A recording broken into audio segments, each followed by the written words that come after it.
The sound was unbearable. Olivia's wails cut through the recycled air of the Boeing jet like a siren no one could escape. Passengers shifted in their seats, rolling eyes, muttering into pillows, some covering their ears. Flight attendants forced polite smiles that cracked under the strain. And there, in first class, sat Adrian Reed, tech billionaire, master of boardrooms, utterly defeated by a 6-month-old baby girl. His daughter's face was crimson, her tiny fists clenched, and nothing he tried seemed to work. He rocked, he shushed, he bounced nothing but louder sobs and heavier stares. For 3 endless hours, Adrian felt every eye burn into the back of his suit. The man who could negotiate billion-dollar deals couldn't soothe his own child. And then it happened.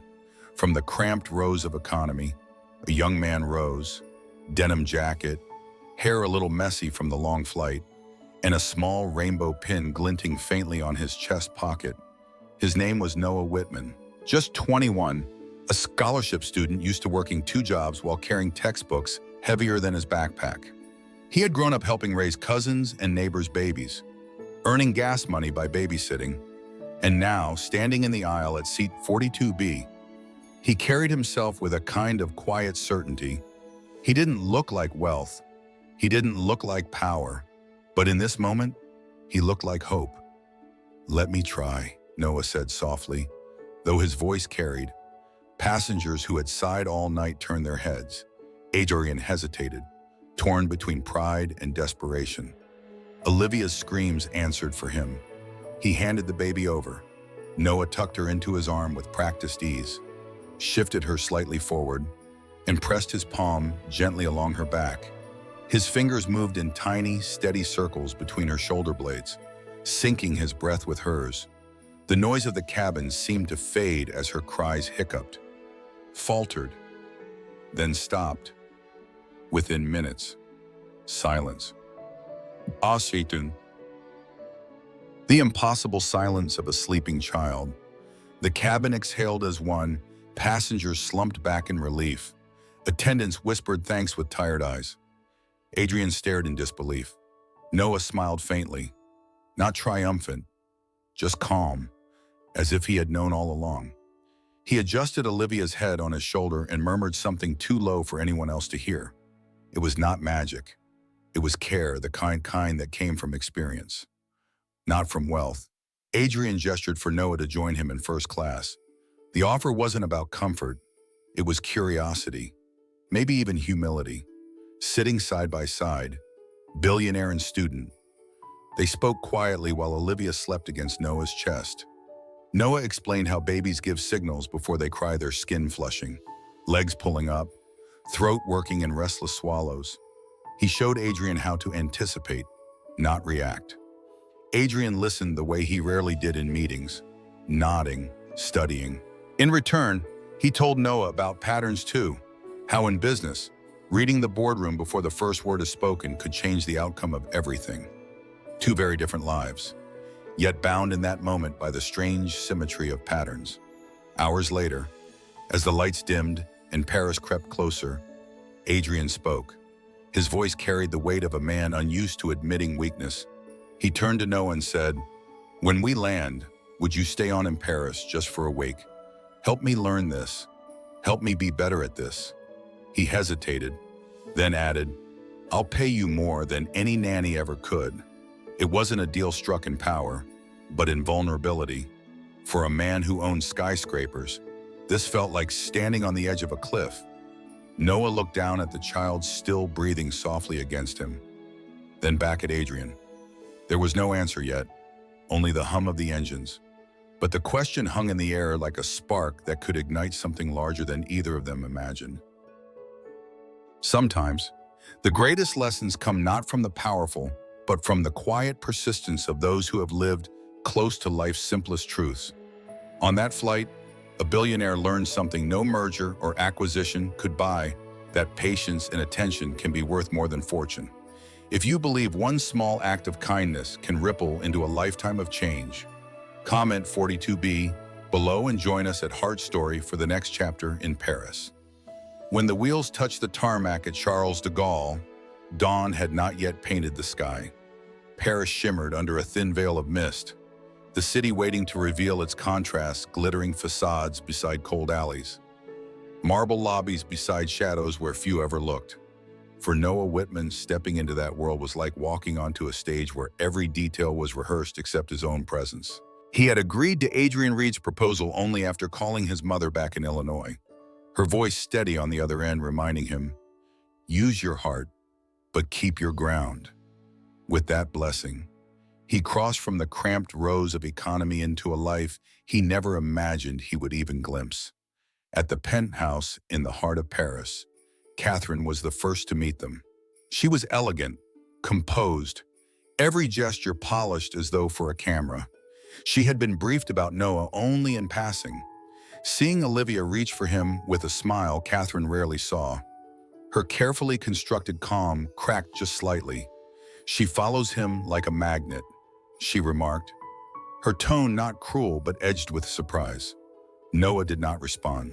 He simply shifted the baby on his hip and knelt down to adjust her tiny blanket, as if nothing else in the room mattered. Over the next hours, the boy from seat 42B began revealing what he carried inside him. Not money, not status, but a wisdom formed by repetition and observation. He showed Adrian how to notice the subtle changes before a cry erupted, the way Olivia's cheeks flushed pink, how her legs pulled upward when her stomach tightened, the faint gulp at her throat.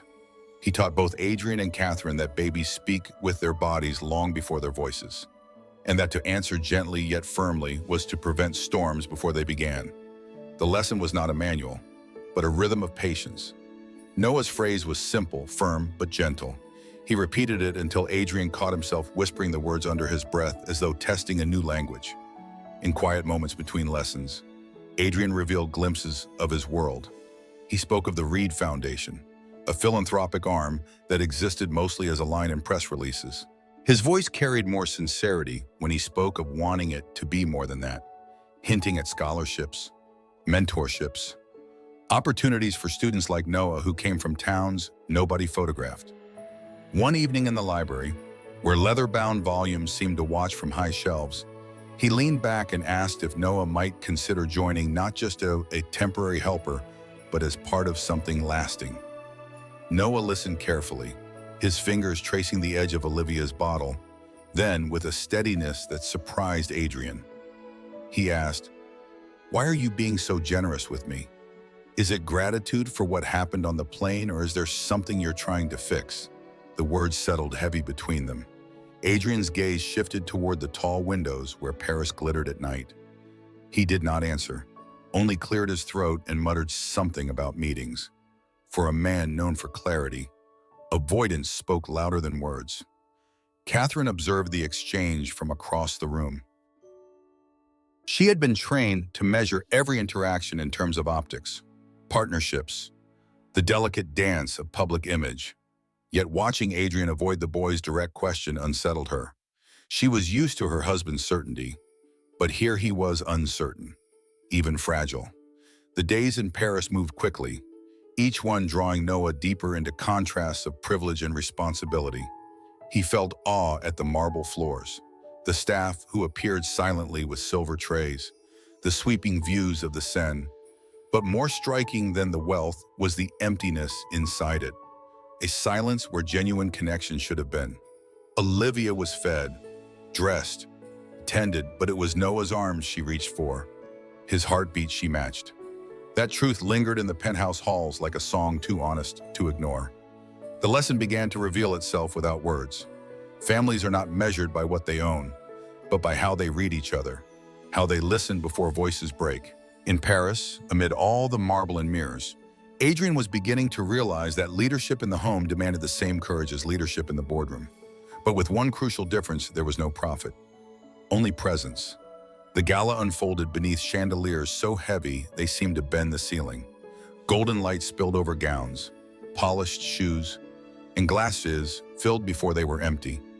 It was a night staged for power politicians, investors, journalists, all orbiting around Adrian Reed as if proximity to him meant proximity to the future. Noah Whitman stood near the edge of the crowd. Olivia in his arms, the soft rise and fall of her breath anchoring him in a room that otherwise felt suffocating.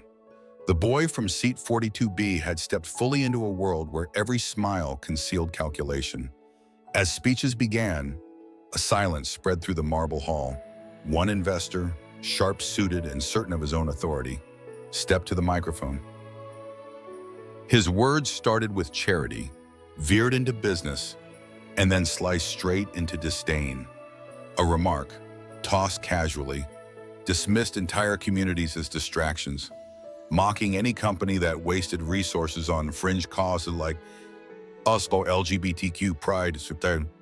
Laughter from a handful of tables echoed against the glass walls. Noah's chest tightened. He shifted Olivia against him and left the hall, the baby's whimpering almost prophetic. Out in the courtyard, beneath a canopy of stars muted by Paris lights, he rocked her gently. The murmur of the city at night was kinder than the polished cruelty inside. He whispered nothing, just held her close, proving by action what words inside had denied, that every life, no matter how small or different, deserved care without condition. Inside, Adrian had seen Noah leave. His jaw clenched. Catherine noticed the flicker of discomfort cross his face. She leaned close, voice low, reminding him, "Image matters more than indignation. You cannot afford a misstep here."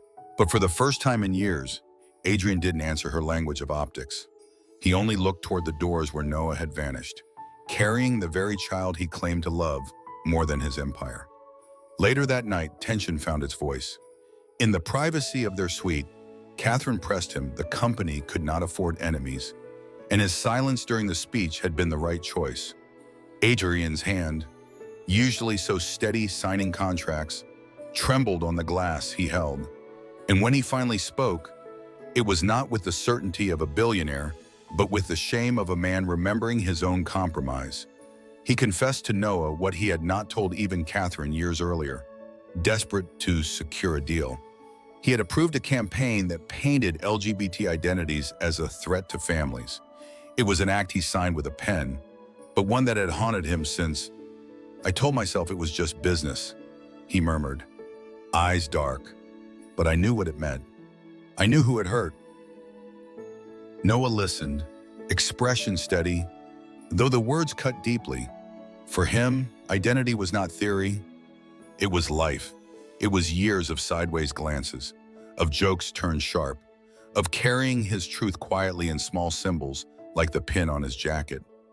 Hearing that a man who now sought his guidance had once traded dignity for profit felt like standing at a glass wall. He could see the humanity in Adrian, but also the fracture that separated them. That fracture widened when news arrived the following morning. An email leaked from within Reed Enterprises, circulated quickly among journalists. The company was preparing to finalize a lucrative partnership with the very conglomerate whose investor had mocked the LGBT community. And among the stipulations of the contract was a demand avoid references to LGBTQ+ topics in all family-oriented communications. It was a clause written with cold precision, reducing entire lives to a line item. Adrian read the email in silence, the reflection of the screen casting hard lines across his face. Noah saw him grip the device as though it might shatter. The choice was plain: to accept was to repeat history, to deny was to risk everything. For a man who had built empires on decisiveness, the pause was telling. Education, in its truest form, does not come from books or numbers. It arrives in moments like these, when someone is forced to confront the cost of silence. Noah had shown him how to read the signals of a child before the cries came. Now the signals of conscience were just as clear: flushed faces, clenched fists, unspoken truths waiting to be heard. The lesson was the same: respond early, respond with courage, or the cries will become storms no one can quiet. Morning light spilled across the penthouse windows, a fragile contrast to the storm raging in Adrian Reed's mind. The leaked email had spread faster than wildfire. Every journalist in Paris eager to frame the story, a tech empire choosing between progress and profit. Adrian had spent his career outmaneuvering competitors. But this battle was not on a balance sheet. It lived in his chest, pounding with the weight of a decision he could no longer defer. Noah Whitman sensed the tension without words. He carried Olivia into the living room, her cheeks flushed from another restless night, as if testing her father. The infant began to squirm, tiny fists clenching, a whimper rising. Adrian froze, fear and memory colliding. But Noah only nodded toward the child, silent encouragement in his eyes. Adrian gathered his daughter, awkward at first, then steadier, pressing her against his shoulder. He adjusted her posture, rubbed her back in slow circles, whispering a rhythm of breath. Olivia's cries tapered into sighs, her small body surrendering to calm. When he glanced up, Noah's quiet smile told him everything this time. He had not needed saving. The moment was small, almost invisible to anyone outside the room, yet it revealed more than any press release could. For the first time, Adrian had acted not as a billionaire but as a father. The symbolism lingered as he straightened his tie, preparing for the day ahead. Meetings were scheduled, agendas stacked. The deal with the conglomerate waited like a shadow across his desk. Catherine reminded him of the risks, her voice precise and practiced. Shareholders expected growth. Investors expected loyalty. No one wanted distraction. But Adrian carried the silence from the nursery with him into the boardroom. He stared at the rows of faces glowing from screens, men and women waiting for him to speak. He did not. Instead, with a calm that startled even himself, he closed the binder, canceled the negotiations, and redirected the agenda. "We will not proceed," he said simply. Then he opened a new document, its title shining on the screen, Family EQ. The initiative was announced not with fanfare but with conviction. It would provide training in emotional literacy and childcare for communities often left behind young parents, guardians without support, families told they were unworthy. Noah's insights would guide its curriculum. For once, Adrian's empire was not growing outward into profit but inward toward purpose. Catherine's expression was conflicted. She had spent years constructing their marriage as a fortress of image, a partnership that offered stability in a world obsessed with spectacle. Watching Adrian shift the focus of Reed Enterprises unsettled her, but she recognized the gravity of the moment. It was not rebellion for rebellion's sake. It was a father choosing legacy over leverage. Quietly, she set aside her notes, conceding without words that his choice deserved respect. The press erupted within hours. Headlines painted the move as reckless, as visionary, as dangerous. Some applauded, others warned of collapse. Yet in the noise, the truth remained. Adrian Reed had played a silent move, one that unsettled his allies more than a declaration ever could. Silence, in this case, had been louder than applause. Noah observed all of it from the sidelines.